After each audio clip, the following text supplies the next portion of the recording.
The Naxian Sphinx is a monumental marble statue dating to circa 570 BC, originally erected on the sacred way of the sanctuary of Apollo at Delphi. Carved from Parian marble by artisans from Naxos, the Sphinx functioned as both an architectural ornament and a votive gift. Situated in the sanctuary of Apollo, the Naxian Sphinx stood atop a 10 meters high Ionic column, in fact one of the earliest Ionic capitals we know. At approximately 1.3 meters in length and 2.2 meters in height, the figure combines the body of a lion with the head of a woman and the wings of a bird. Its iconography reflects Near Eastern influences assimilated into Greek art, while its placement underscores the role of prestige offerings Doria by leading island communities at major pan-Hellenic shrines. Systematic excavations at Delphi conducted by the French Archaeological School at Athens uncovered the original place where the column once stood. Immediately next to the so-called polygonal wall, the Sphinx gazes forward with a serene, enigmatic expression. Her long hair is rendered in undulating locks that cascade over the shoulders. The lips show the characteristic archaic smile.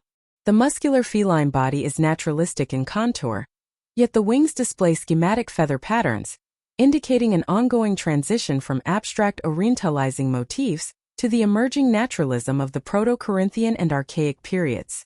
Comparative analysis with Levantine Sphinx representations, from Syrian temple reliefs to Cypriot ivory plaques, reveals shared attributes: the fusion of human and leonine forms and the apotropaic function of winged guardians.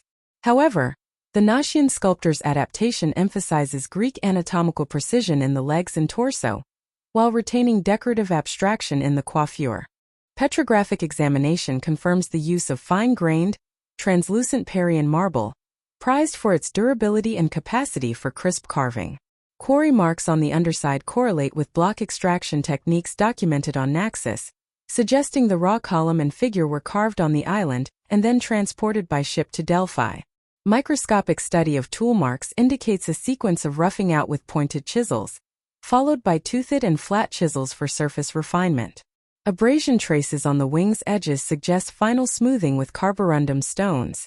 Traces of iron-rich pigment remain in the grooves of the hair and wings, implying that the figure was originally polychrome. Red on the hair, dark blue on the wings, and black to accentuate facial features. So it may have looked something like this. In the 1950s, restorers reattached large fragments using stainless steel dowels and reversible epoxy resins. A comprehensive cleaning in 2004 removed accreted deposits with controlled laser ablation, revealing previously obscured tool marks and pigment residues. Today, the restored figure is prominently displayed in the Delphi Archaeological Museum, mounted on a replica of its Ionic column to approximate its original sanctuary context. The Naxian Sphinx exemplifies how island polities like Naxos leveraged monumental dedications to assert religious devotion and political stature. The choice of a sphinx, a guardian creature, underscored the islanders' role as protectors of sacred spaces, reinforcing Naxos's maritime prestige. The figure's integration atop a tall column exemplifies the synergy of sculpture and architecture in Greek sanctuaries.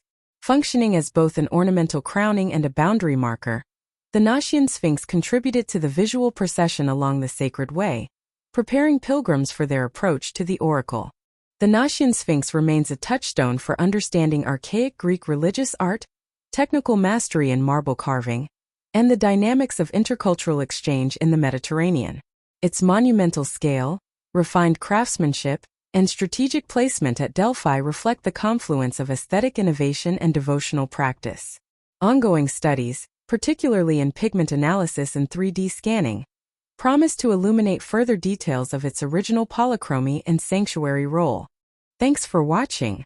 If you enjoyed this video, please subscribe so you won't miss new ones.